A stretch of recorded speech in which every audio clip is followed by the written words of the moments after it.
नमस्कार दोस्तों, स्वागत है आपका महर्षि गौतम शिक्षण संस्थान के YouTube चैनल पर। मैं हूं प्रदीप चौहान और हम पढ़ने जा रहे हैं 11वीं क्लास और सब्जेक्ट रहेगा हमारा जीव विज्ञान। आज हम शुरुआत कर रहे हैं चैप्टर नंबर 4 प्राणी जगत के बारे में। अब जंतु किसे कहा जाता है? सीधा सिंपल सा है कि जो पादप होते हैं उनमें तो प्रकाश संश्लेषण होता है, वे स्वपोषी होते हैं, है ना, और उनमें हरित लवक भी पाया जाता है और वो अपना भोजन स्वयं बना लेते हैं और उनमें कोशिका भित्ति भी पाई जाती है। अगर बात करें जंतुओं की, तो जंतु जो है स्वपोषी नहीं होते हैं, वो प्रकाश संश्लेषी नहीं होते हैं, वो अपने भोजन के लिए दूसरों पर क्या करते हैं, निर्भर करते हैं और उनमें कोशिका भित्ति का अभाव होता है। तो ये लक्षण जो है ये किसके पाए जाते हैं? जंतु के पाए जाते हैं। अब जंतुओं को उनकी आकार, आकृति, संरचना और बनावट के आधार पर, या यूँ कहें कि उनमें भिन्नता के आधार पर अलग अलग समूह में जो है वर्गीकृत किया जाता है। अब वर्गीकरण के कई आधार है, जैसे कोशिका के आधार पर वर्गीकरण किया जाता है, फिर शारीरिक संगठन के स्तर के आधार पर इनका वर्गीकरण किया जाता है, फिर उसके बाद में जो भ्रूणीय स्तर होते हैं उनके आधार पर इनका वर्गीकरण किया जाता है। इसके साथ साथ में सम्मिति के आधार पर वर्गीकरण किया जाता है और इसके अलावा खंडीभवन के आधार पर, पृष्ठरज्जु के आधार पर, इस प्रकार से जो है इनका जंतुओं का जो है अलग अलग भागों में क्या किया जाता है, वर्गीकरण किया जाता है। तो आज हम जो है प्राणी जगत में यही पढ़ने जा रहे हैं। तो सबसे पहले जो है जंतु का तात्पर्य क्या है, किसे कहा जाता है जंतु? सीधा सिंपल सा है कि ऐसे जीव जो अपने भोजन के लिए दूसरों पर निर्भर रहते हैं, स्वपोषी नहीं होते हैं और कोशिका भित्ति का अभाव होता है, क्या कहलाते हैं? जंतु कहलाते हैं। तो ऐसे जीव जो अपने भोजन के लिए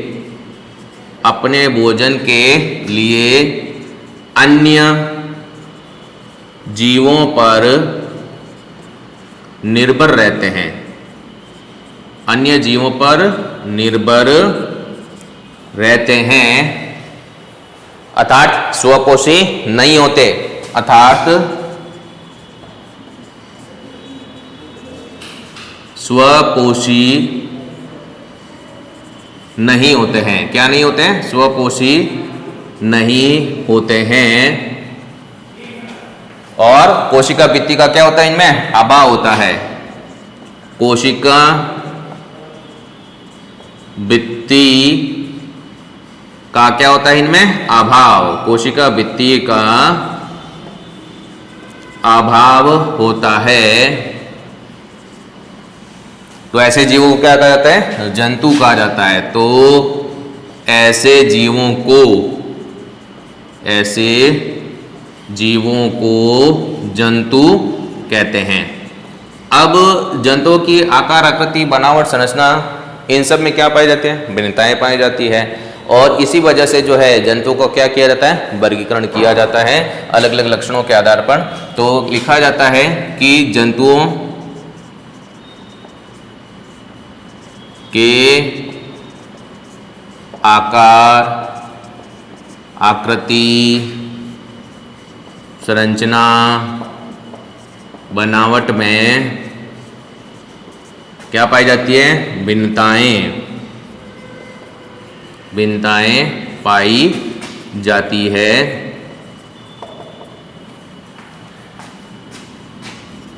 अतः जंतुओं को अलग अलग समूह में,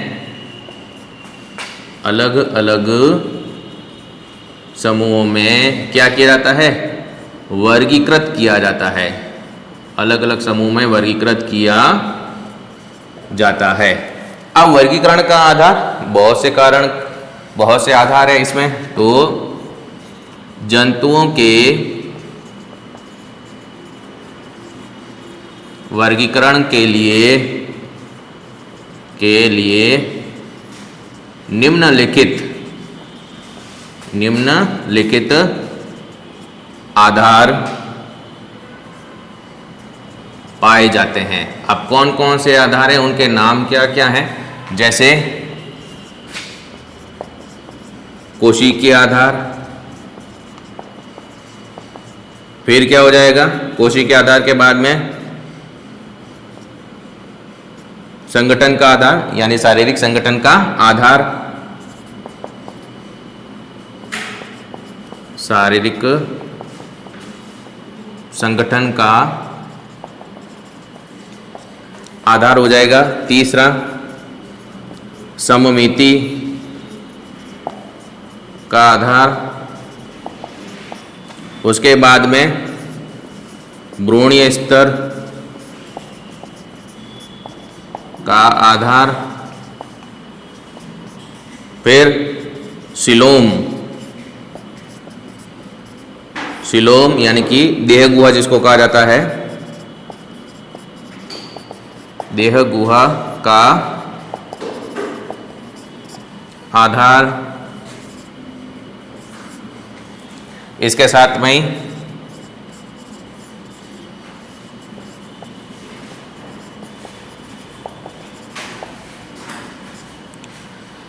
खंडी भवन का आधार, फिर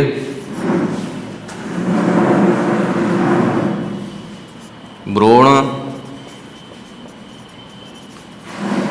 परिवर्धन काल में मुख एवं गुदा की उत्पत्ति का आधार, फिर पृष्ठरज्जु की उपस्थिति व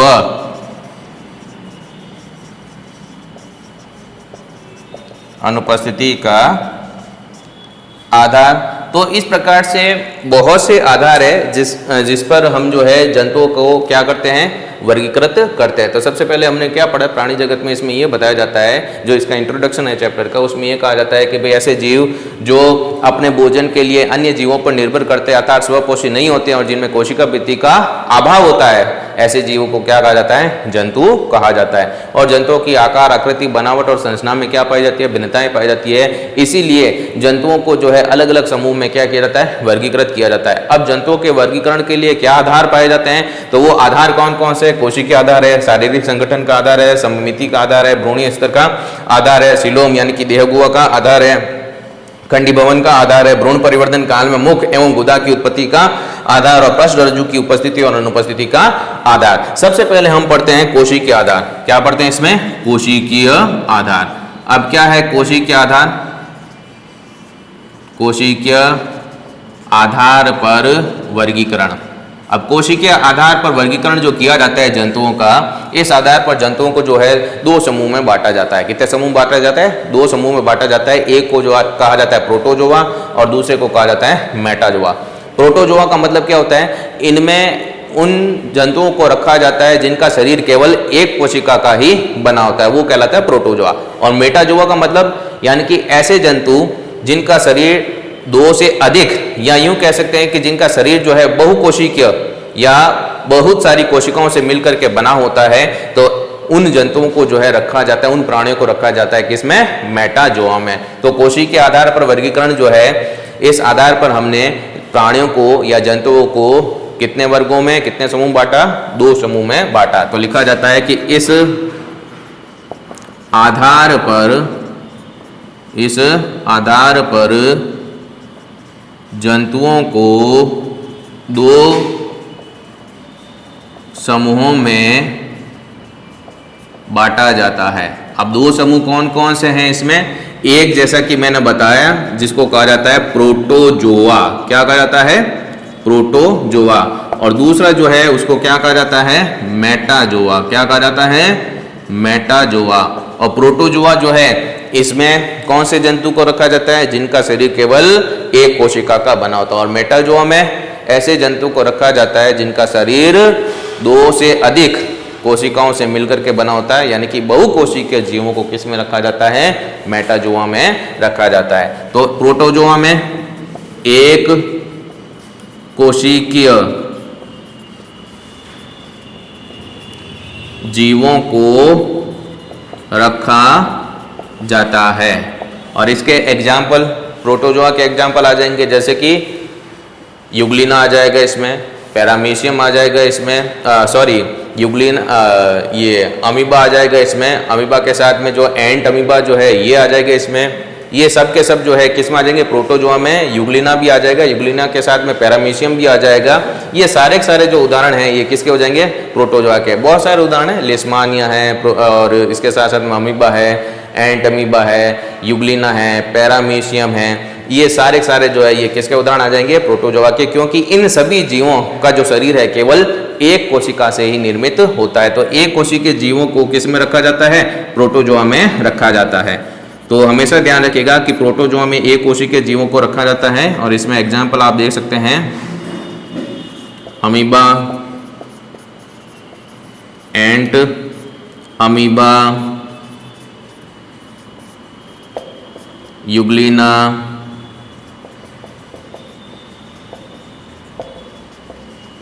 पैरामीशियम, प्लाज्मोडियम आदि, ये सारे के सारे आ जाएंगे प्रोटोजोआ में।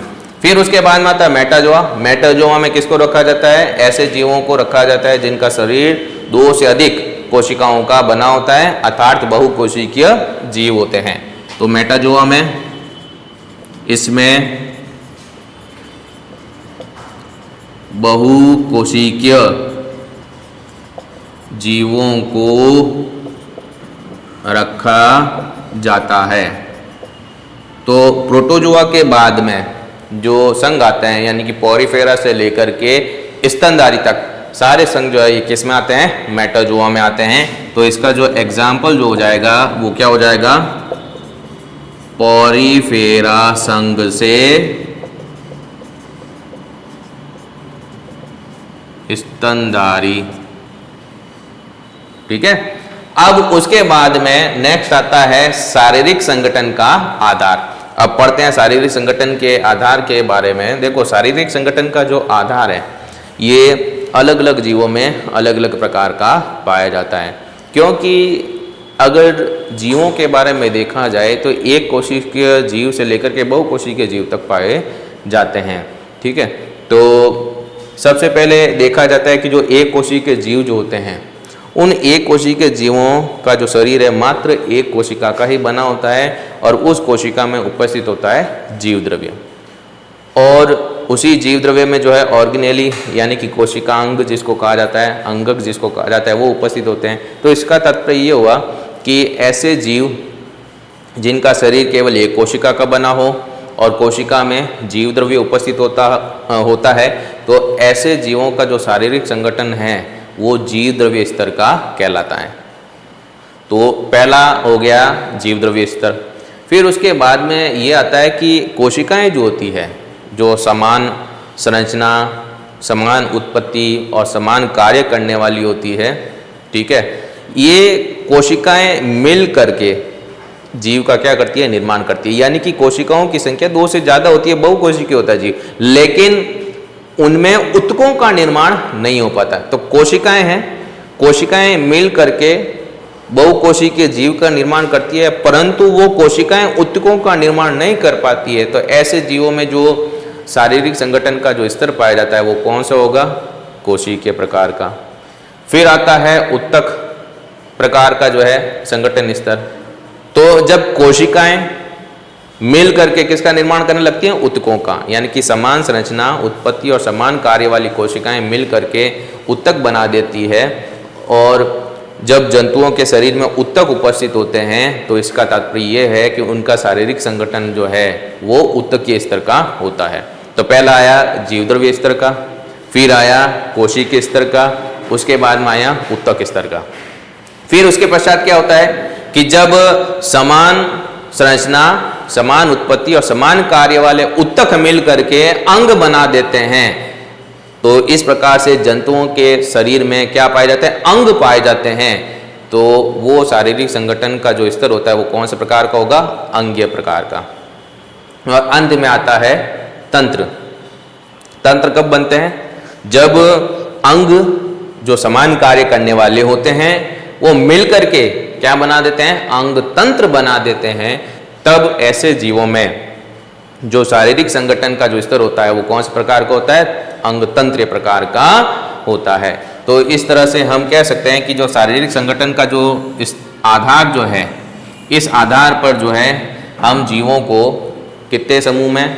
5 समूह में बांट सकते हैं। और वो समूह कौन कौन से हैं देखते हैं अब।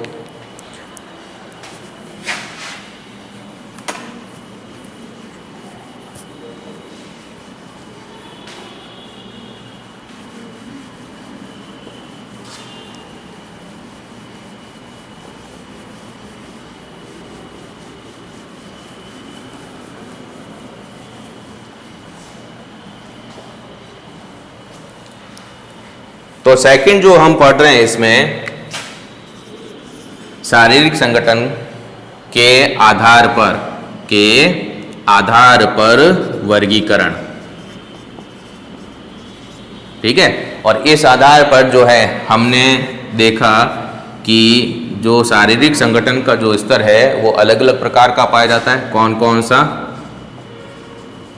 जीव द्रव्य स्तर, जीव द्रव्य के बाद में कोशिकीय स्तर, कोशिकीय स्तर के बाद में ऊतकीय स्तर, ऊतकीय स्तर के बाद में क्या आ जाएगा? अंगीय स्तर, और अंगीय स्तर के बाद में क्या आ जाएगा? तंत्रीय स्तर। कौन सा स्तर? तंत्रीय स्तर। तो शारीरिक संगठन के आधार पर जीवों का वर्गीकरण किया गया और इस आधार पर जीवों को जो है कितने समूह बांटा गया है? 5 समूह में बांटा गया है। कौन कौन सा? जीव द्रव्य स्तर, कोशिकीय स्तर, ऊतकीय स्तर, अंगीय स्तर और तंत्रीय स्तर। जीव द्रव्य स्तर जो है इसका एग्जाम्पल क्या हो जाएगा? इसका एग्जाम्पल हो जाएगा प्रोटोजोआ। क्या हो जाएगा इसका एग्जाम्पल? प्रोटोजोआ, जिनका शरीर केवल एक कोशिका का ही बना होता है। कोशिकीय स्तर का आधार स्तर पर जो है इसका जो एग्जाम्पल जो है वो क्या हो जाएगा? इसका एग्जाम्पल हो जाएगा पॉरीफेरा।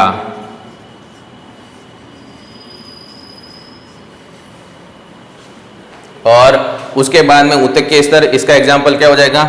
इसका एग्जाम्पल हो जाएगा सिलेंट्रेटा। फिर उसके बाद में अंगीय स्तर का एग्जाम्पल क्या हो जाएगा?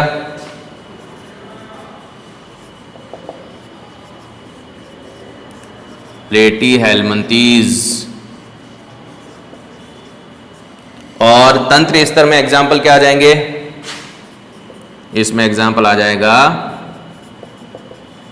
एस्केल्मन्थेस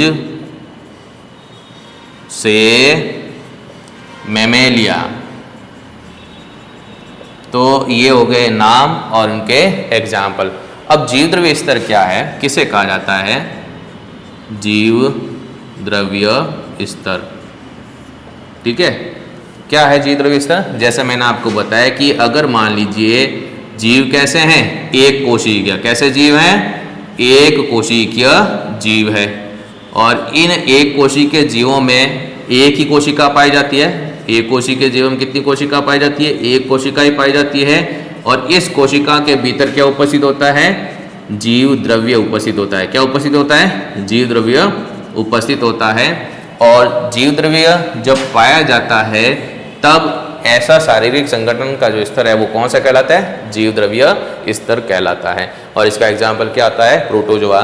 तो शारीरिक संगठन के आधार पर जो वर्गीकरण किया जाता है उसमें सबसे पहला वर्गीकरण क्या हो जाएगा? जीव द्रव्य स्तर। जीव द्रव्य स्तर का जो शारीरिक संगठन है उसमें क्या बताया जाता है कि जब जीव कैसे हो? एक कोशिकीय हो, तो उन जीवों में कोशिका कितनी पाई जाती है? एक ही पाई जाती है। और उस एक कोशिका के द्वारा ही समस्त जैविक क्रियाएं क्या होती है? संपन्न होती है। एक कोशिका के द्वारा ही इस जीव की समस्त जैविक क्रियाएं जो है वो क्रियाएं क्या होती है? संपन्न होती है। और इसके साथ में इस कोशिका के भीतर क्या उपस्थित होता है? जीव द्रव्य उपस्थित होता है। तब ऐसे शारीरिक संगठन को क्या कहा जाता है? जीव द्रव्य स्तर कहा जाता है। और इसका एग्जाम्पल क्या है? प्रोटोजोआ। अब सेकंड नंबर पे क्या आता है? कोशिकीय स्तर। अब क्या है कोशिकीय स्तर? किसे कहा जाता है? कोशिकीय स्तर का तात्पर्य क्या होता है?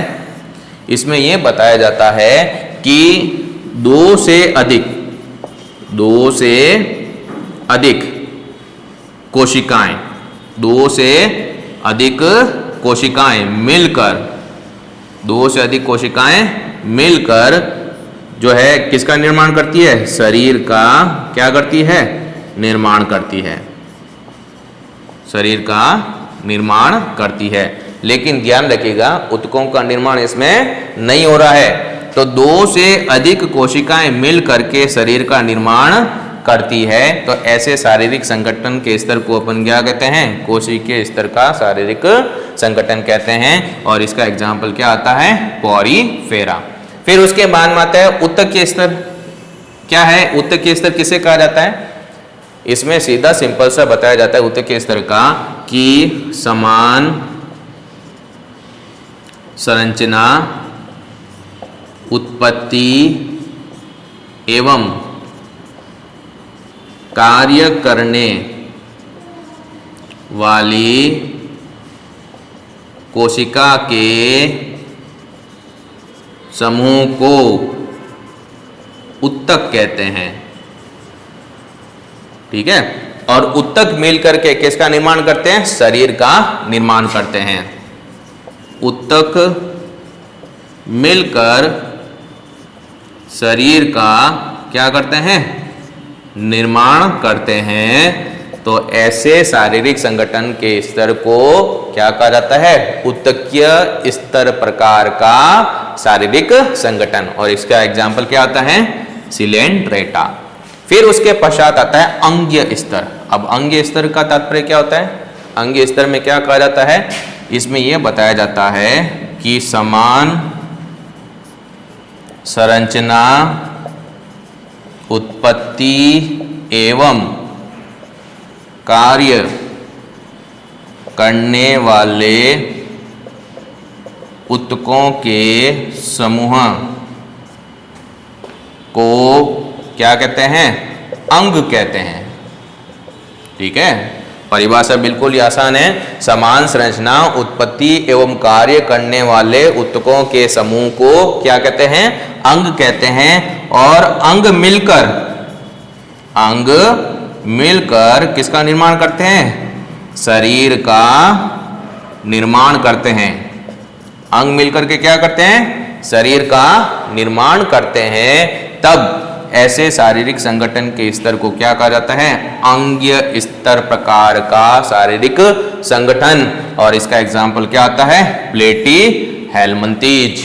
और अंत में बच गया कौन सा? तंत्रीय स्तर। अब तंत्रीय स्तर का तात्पर्य क्या होता है?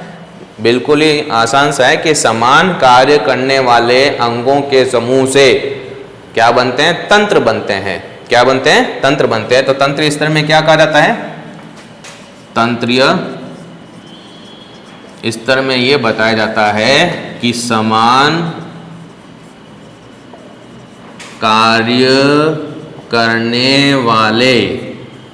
कार्य करने वाले अंगों के समूह को अंग तंत्र कहते हैं।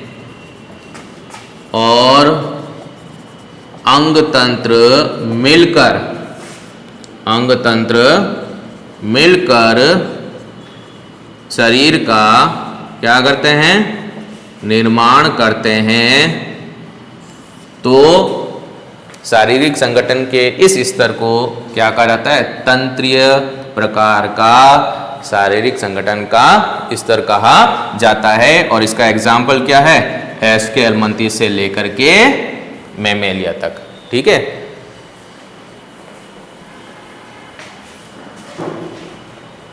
नमस्कार दोस्तों, स्वागत है आपका महर्षि शिक्षण संस्थान के YouTube चैनल पर। हम पढ़ने जा रहे हैं जीव विज्ञान कक्षा 12 चैप्टर नंबर 24 परिसंचरण तंत्र। इस चैप्टर में हमने जो है RS सिस्टम जो पढ़ना है प्रारंभ किया था, आज उसी को हम कंटिन्यू करने जा रहे हैं। तो RS सिस्टम के बारे में जानते हैं। हालांकि मैंने आपको इसमें बता दिया था कि जो RH जो प्रतिजन जो है, इस RH प्रतिजन को किस में खोजा गया था? इसको खोजा गया था किस में? मैकाका, रिसस मंकी में, ठीक है। और RH जो लिया गया है ये किससे लिया गया है, जो रिसस ये वंश का पद है और ये इसकी जाति का पद है, ठीक है। और इसमें जो RH जाति के जो प्रथम दो अक्षर जो आपको दिखाई दे रहे हैं RH, इसी से जो है नाम दिया गया है RH प्रतिजन। RH प्रतिजन को जो है RH कारक या RH फैक्टर भी कहा जाता है। तो पहले जो है इसकी खोज की गई बंदर में, मकाका रिसस बंदर जिसको कहा जाता है, और खोजकर्ता जो है उनका नाम क्या है, लैंड स्टीनर। उनका जो नाम है, वैज्ञानिकों का नाम है वो है लैंड स्टीनर एवं विनर। दो साइंटिस्ट थे। इन दोनों साइंटिस्टों ने मिल करके जो है मकाका रिसस बंदर की जो RBC जो है उस RBC की सतह पर जो है खोजा था, किसको, RH प्रतिजन को खोजा था। जब बंदर में इसकी खोज कर ली गई तब उसके बाद में जो है मनुष्य में जो प्रतिजन A और B पाए जाते हैं, प्रतिजन A व प्रतिजन कौन सा पाया जाता है, B। प्रतिजन A और प्रतिजन B के अतिरिक्त बात की जा रही है, के अतिरिक्त RBC की सतह पर एक और प्रतिजन को क्या किया गया, एक और प्रतिजन को खोजा गया और उस प्रतिजन को नाम दिया गया RH प्रतिजन। अब जिनमें RH प्रतिजन उपस्थित होता है तो ऐसे व्यक्ति क्या कहलाते हैं, RH धनात्मक, और जिनमें RH प्रतिजन अनुपस्थित होता है तो वो व्यक्ति क्या कहलाते हैं, RH ऋणात्मक कहलाते हैं। और भारत में RH धनात्मक लोग कितने प्रतिशत हैं, 93% लोग हैं, और RH ऋणात्मक कितने प्रतिशत लोग हैं, 7% लोग हैं। अब हमें ये पता है कि प्रतिजन A और जो प्रतिजन B जो RBC की सतह पर पाए जाते हैं, इनके लिए प्लाज्मा में क्या पाए जाते हैं, एंटीबॉडी। इनके लिए प्लाज्मा में क्या पाई जाती है, एंटीबॉडी यानी कि प्रतिरक्षी पाई जाती है। और जो ये प्रतिरक्षी पाई जाती है ये भी कितने प्रकार की होती है, 2 प्रकार की। कौन कौन सी होती है, इनको कहा जाता है एंटी A और एंटी B, ये हमें ज्ञान है। लेकिन RH प्रतिजन की बात की जाती है तो इस RH प्रतिजन के लिए प्राकृतिक रूप से इसके विरुद्ध प्लाज्मा में कोई प्रतिरक्षी नहीं पाया जाता है। तो ये चीज इंपॉर्टेंट है क्योंकि हमें ये पता है कि जो RBC की सतह पर जो प्रतिजन A और प्रतिजन B पाए जाते हैं, इनके विरुद्ध प्लाज्मा में एंटीबॉडी यानी प्रतिरक्षी पाई जाती है, वो भी 2 प्रकार की, एंटी A और एंटी B। लेकिन RH प्रतिजन के लिए प्राकृतिक रूप से इसके विरुद्ध प्लाज्मा में कोई प्रतिरक्षी, कोई एंटीबॉडी नहीं पाया जाता है। अब अगर ऐसी स्थिति में क्या किया जाए, जैसे मान लीजिए कोई व्यक्ति है जो कैसा है, RH पॉजिटिव है, RH धनात्मक है। एक व्यक्ति है RH ऋणात्मक, कैसा है, RH ऋणात्मक है। तो 2 तरह के हो गए, एक है धनात्मक और एक क्या है, ऋणात्मक। जो ऋणात्मक व्यक्ति है उसका तात्पर्य क्या है, उसका तात्पर्य ये है कि इस व्यक्ति में RH प्रतिजन क्या है, अनुपस्थित है। और RH धनात्मक का मतलब क्या है, इस व्यक्ति में RH प्रतिजन उपस्थित है। अब कहा जाता है कि अगर मान लीजिए इस RH ऋणात्मक व्यक्ति को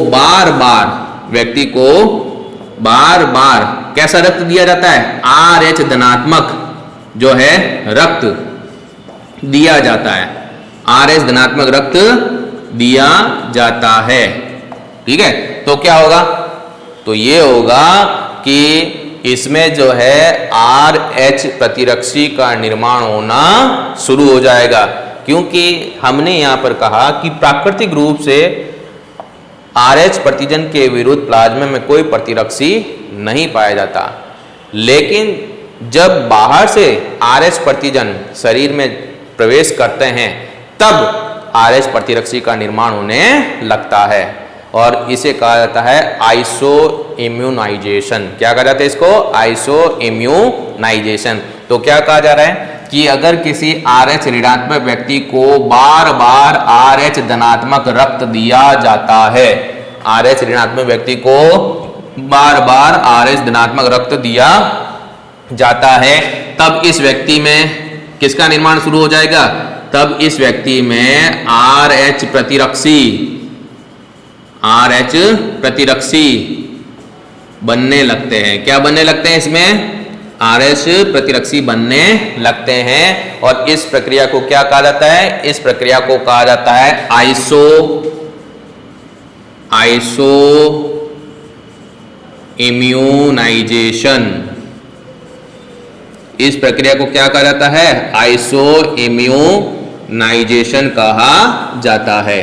तो अगर आपसे पूछ लिया जाए आइसो इम्यूनाइजेशन किसे कहते हैं, तो इसका उत्तर आप क्या दोगे कि जब RH ऋणात्मक व्यक्ति को बार बार RH धनात्मक रक्त प्रदान किया जाता है, तब RH ऋणात्मक व्यक्ति में RH प्रतिरक्षी बनने लगते हैं। इस प्रक्रिया को क्या कहते हैं? आइसो इम्यूनाइजेशन कहते हैं।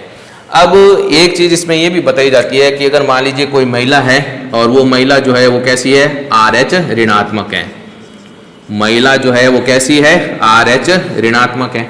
और ये महिला जो होती है वो RH धनात्मक युक्त यानी RH पॉजिटिव, ठीक है ना, RH धनात्मक युक्त क्या धारण करती है? गर्भ धारण करती है। गर्भ धारण करती है। तो RH कारक से संबंधित, किससे संबंधित? RH कारक से संबंधित जो है गंभीर समस्या उत्पन्न हो सकती है। तो RH कारक से संबंधित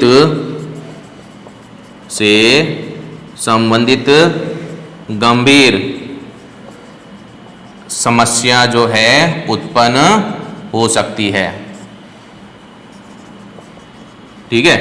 अब जो ये गंभीर समस्या उत्पन्न हो सकती है, इसको क्या कहा जाता है? इसको कहा जाता है गर्भ रक्ताणु कोरकता। क्या कहा जाता है इसको?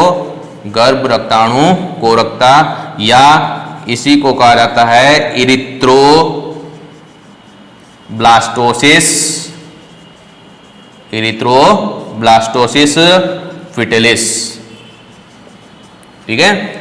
तो क्या समझाया जाता है इसमें कि अगर कोई RH ऋणात्मक महिला RH धनात्मक युक्त गर्भ धारण करती है, तो RH कारक से संबंधित जो है इसमें गंभीर समस्या उत्पन्न हो सकती है, जिसे गर्भ रक्ताणु कोरकता या इरिथ्रोब्लास्टोसिस फिटिलिस कहा जाता है। तो अब हम जो है इस गर्भ रक्ताणु कोरकता के बारे में अध्ययन करते हैं।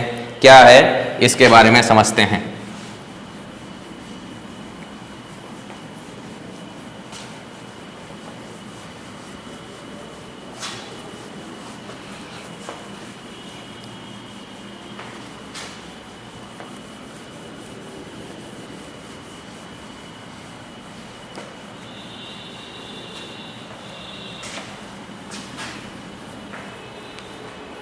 तो इसमें अब पढ़ते हैं हम गर्भ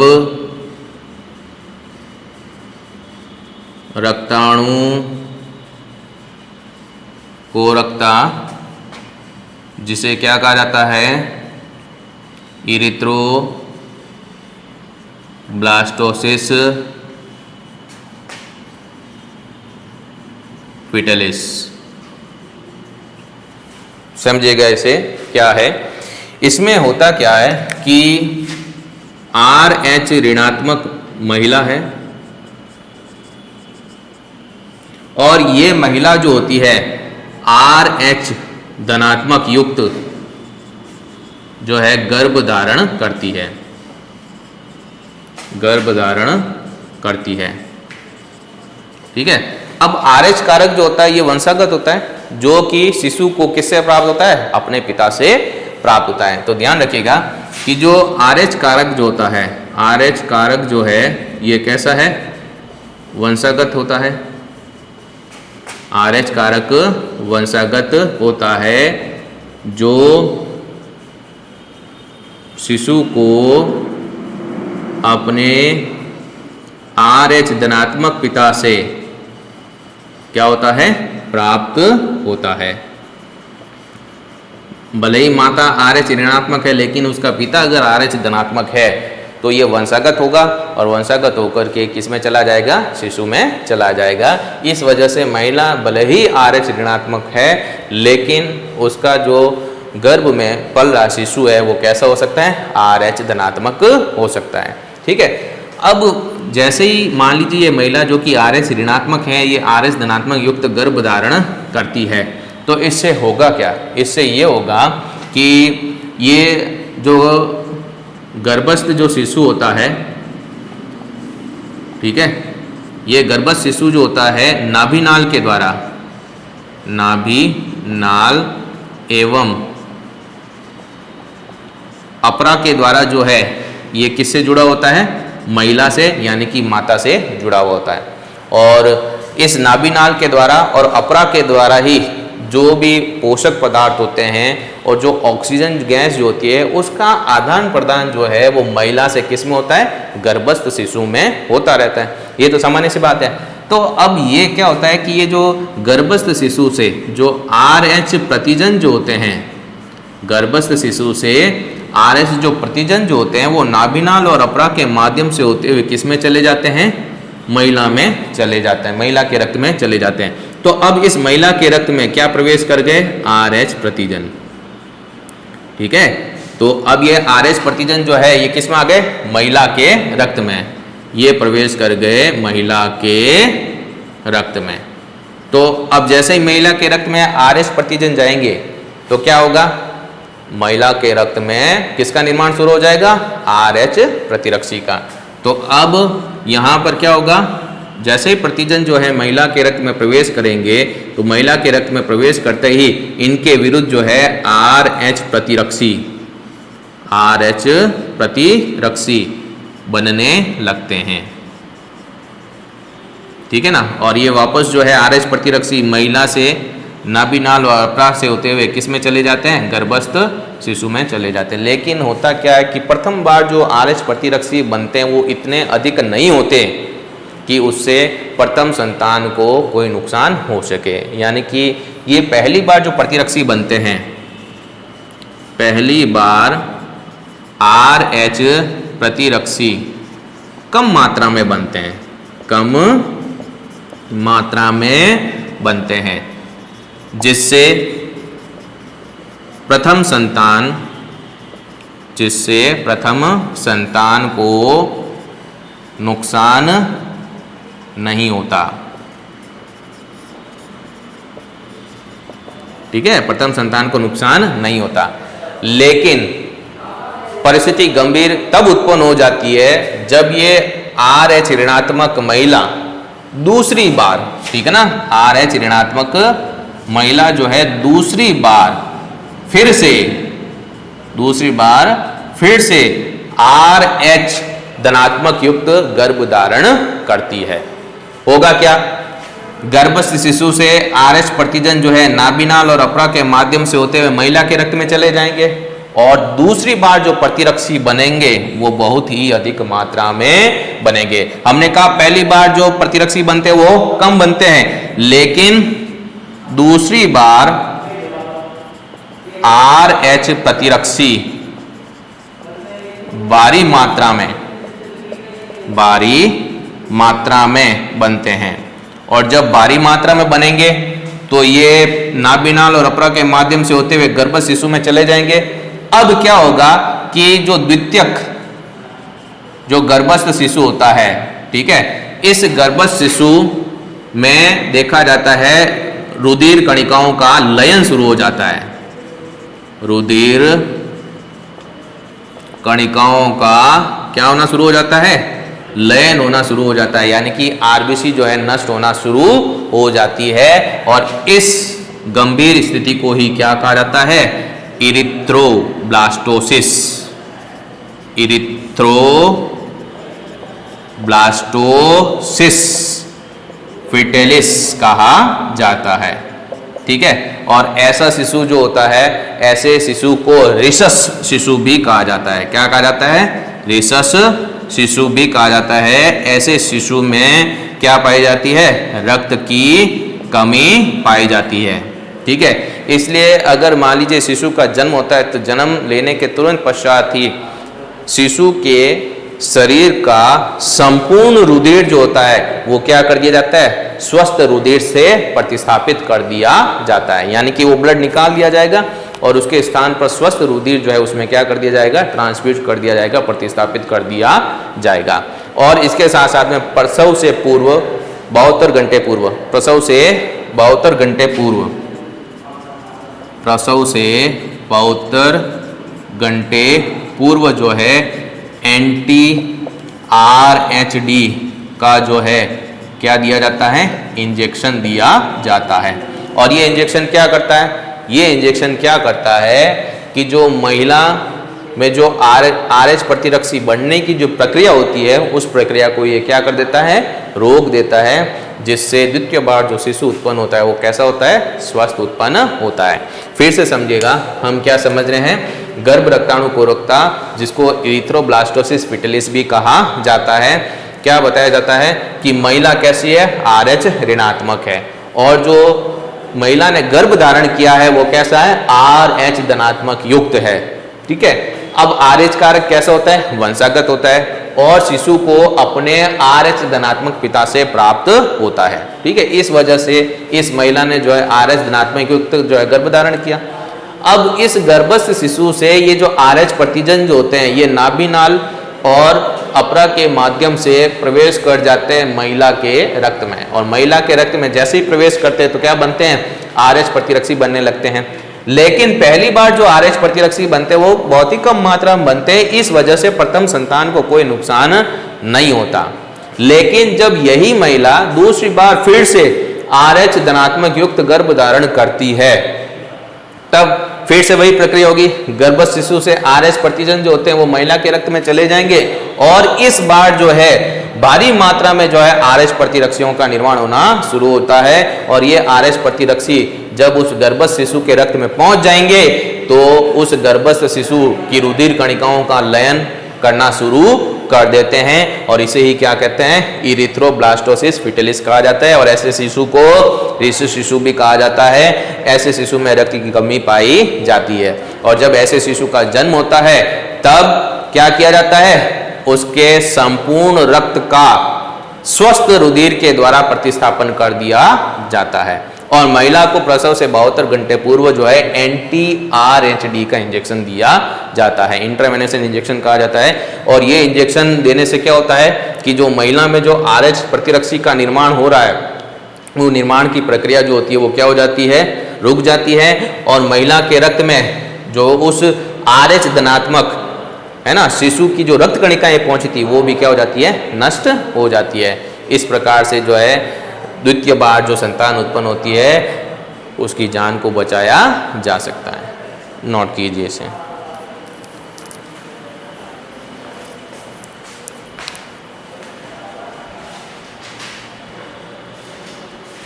अगला टॉपिक शुरू करने जा रहे हैं जिसका नाम है रक्त स्कंदन या ब्लड कोगुलेशन या रक्त का थक्का बनना। अब जहां पर चोट लगती है, चोट वाले स्थान पर जो उत्तक होते हैं वो क्या हो जाते हैं, क्षतिग्रस्त हो जाते हैं, और उस स्थान पर जो पट्टिकाणु जो होते हैं वो टूटना शुरू हो जाते हैं, और उस क्षतिग्रस्त उत्तकों से जो है थ्रोम्बोप्लास्टिन मुक्त होने लगता है। ये जो थ्रोम्बोप्लास्टिन जो मुक्त हुआ है ये स्कंदन कारक 7 और स्कंदन कारक 10 तथा कैल्शियम आयन की उपस्थिति में एक जटिल यौगिक बना देते हैं जिसको कहा जाता है प्रोथ्रोम्बिन सक्रियक। क्या कहा जाता है उसको, प्रोथ्रोम्बिन सक्रियक कहा जाता है। यह प्रोथ्रोम्बिन सक्रियक जो होता है यह कैल्शियम आयन की उपस्थिति में निष्क्रिय प्रोथ्रोम्बिन को बदल देता है सक्रिय थ्रोम्बिन में। अब ये जो सक्रिय थ्रोम्बिन होता है ये क्या कार्य करता है, ये कैल्शियम आयन की उपस्थिति में रक्त में उपस्थित घुलनशील फाइब्रिनोजन को, रक्त में उपस्थित घुलनशील फाइब्रिनोजन को अघुलनशील फाइब्रिन एकलक में बदल देता है। अब ये जो फाइब्रिन एकलक बने हैं कैल्शियम आयन की उपस्थिति में इनका बहुलीकरण होता है, और बहुलीकरण होने की वजह से फाइब्रिन तंतुओं का एक जाल बनता है, और उस फाइब्रिन तंतुओं के जाल में रक्त कोशिकाएं जो होती है वो फंसना शुरू हो जाती है, और उस स्थान पर जो है रक्त का थक्का बनना शुरू हो जाता है। और ये रक्त का थक्का जो है 6 से 10 मिनट के अंदर अंदर बन जाता है, और रुधिर का प्रवाह जो है वो बंद हो जाता है। अब जहां पर थक्का बना है, जहां पर थक्का बना है उस थक्के वाले स्थान से रक्त जो होता है वो रक्त क्या होता है, पृथक हो जाता है। ठीक है, जहां पर थक्का बना है उस थक्के वाले स्थान से रक्त जो है वो क्या हो जाता है, पृथक हो जाता है। और इस रक्त में जो होता है, रक्त में फाइब्रिनोजन जो प्रोटीन होता है वो क्या होता है, अनुपस्थित होता है। फाइब्रिनोजन जो है वो क्या होता है, अनुपस्थित हो जाता है और इसे कहा जाता है सीरम। क्या कहा जाता है, सीरम कहा जाता है। यानी कि प्लाज्मा और जो सीरम जो है वो एक समान ही होते हैं, लेकिन सीरम में जो है वो फाइब्रिनोजन क्या होता है, अनुपस्थित होता है। और रक्त का थक्का जो बनता है ये 6 से 10 मिनट में, 6 से 10 मिनट में जो है रक्त का थक्का बन जाता है। यानी कि थक्का निर्माण की क्रिया जो होती है वो कितने मिनट में संपूर्ण हो जाती है, 6 से लेकर के 10 मिनट में जो है पूर्ण हो जाती है।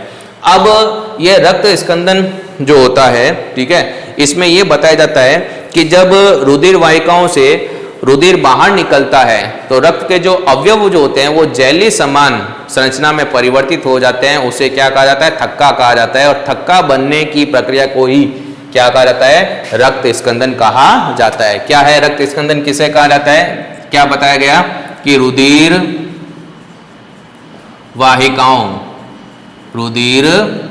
वाहिकाओं से रक्त क्या होता है, बाहर निकलता है। रक्त क्या होता है, बाहर निकलता है। और जब रक्त बाहर निकलता है तो जो रक्त के जो अवयव होते हैं, किसके अवयव, रक्त के अवयव, रक्त के अवयव किस में बदल जाते हैं, रक्त के अवयव बदल जाते हैं जेली समान। रक्त के जो अवयव होते हैं वो जेली समान संरचना में, जेली समान संरचना में बदल जाते हैं, जेली समान संरचना में बदल जाते हैं। और इस संरचना को ही क्या कहा जाता है, थक्का कहा जाता है। क्या कहा जाता है, थक्का। और जो थक्का बनने की प्रक्रिया होती है उसी को क्या कहा जाता है, रक्त स्कंदन। तो थक्का निर्माण की प्रक्रिया, कौन सी प्रक्रिया, थक्का निर्माण की प्रक्रिया जो होती है उसी को क्या कहा जाता है, रक्त स्कंदन। अब स्कंदन की प्रक्रिया को प्रेरित करने वाले जो कारक होते हैं वो कहलाते हैं स्कंदन कारक। ठीक है ना, रक्त स्कंदन को प्रेरित करने वाले कारक जो होते हैं उन्हीं को क्या कहा जाता है, स्कंदन कारक कहा जाता है। और स्कंदन कारकों की जो संख्या पाई जाती है ये संख्या होती है 13। कितनी पाई जाती है संख्या, 13। और इस रक्त स्कंदन को रोकने वाले जो कारक होते हैं, रोकने वाले कारक क्या कहलाते हैं, वो कहलाते हैं प्रतिस्कंदक। क्या कहलाते हैं वो, प्रतिस्कंदक या एंटीकोगुलेशन कहलाते हैं। ठीक है, अब क्या बताया जाता है कि रक्त स्कंदन की जो प्रक्रिया जो होती है उसको 3 चरणों में बांटा जाता है। कितने चरणों में बांटा जाता है, 3 चरणों में बांटा जाता है। पहला चरण जो होता है वो है प्रोथ्रोम्बिन सक्रियक का निर्माण। किसका निर्माण, प्रोथ्रोम्बिन सक्रियक का निर्माण। दूसरा जो है चरण वो क्या है, प्रोथ्रोम्बिन, ये निष्क्रिय है, निष्क्रिय प्रोथ्रोम्बिन से सक्रिय थ्रोम्बिन का निर्माण, ये इसका दूसरा चरण है। तीसरा चरण है वो क्या है, घुलनशील फाइब्रिनोजन से अघुलनशील फाइब्रिन एकलक का निर्माण तथा रक्त का थक्का बनना। तो इस प्रकार से जो रक्त स्कंदन की जो प्रक्रिया है उसको 3 चरणों में बांटा जाता है, जो आपके सामने यहाँ पर प्रस्तुत की गई है। बहुत ही सिंपल है कि जहाँ पर चोट लगती है वहाँ के ऊतक क्षतिग्रस्त हो जाते हैं, पट्टिकाणु टूटना शुरू हो जाते हैं और उस स्थान से थ्रोम्बोप्लास्टिन क्या हो जाता है, मुक्त हो जाता है। और रक्त स्कंदन कारक 7 और 10 तथा कैल्शियम आयनों की उपस्थिति में जो एक जटिल यौगिक बनता है जिसको प्रोथ्रोम्बिन सक्रियक कहते हैं। ये है पहला चरण। फिर ये प्रोथ्रोम्बिन सक्रियक जो होता है कैल्शियम आयनों की उपस्थिति में निष्क्रिय प्रोथ्रोम्बिन को किस में बदल देता है, सक्रिय थ्रोम्बिन में बदल देता है। ये इसका दूसरा चरण। फिर थ्रोम्बिन जो सक्रिय थ्रोम्बिन है वो कैल्शियम आयनों की उपस्थिति में घुलनशील फाइब्रिनोजन को अघुलनशील फाइब्रिन एकलक में बदल देता है। इस फाइब्रिन एकलक का कैल्शियम आयनों की उपस्थिति में बहुलीकरण होता है और फाइब्रिन तंतु को जाल बनता है जिसमें रक्त कोशिकाएं फंस जाती है और रक्त का थक्का बन जाता है। ये इसका दूसरा चरण। जब रक्त का थक्का बन जाता है तो उस स्थान से रक्त पृथक हो जाता है, जिसमें फाइब्रिनोजन अनुपस्थित होता है, उसे क्या कहते हैं, सीरम कहते हैं। और थक्का बनने की ये जो प्रक्रिया है वो कितने समय में पूर्ण हो जाती है, 6 से 10 मिनट में जो है पूर्ण हो जाती है। तो ये है रक्त स्कंदन और ये संपूर्ण जानकारी यहाँ पर लिखी गई है, आप इसे नोट कीजिए।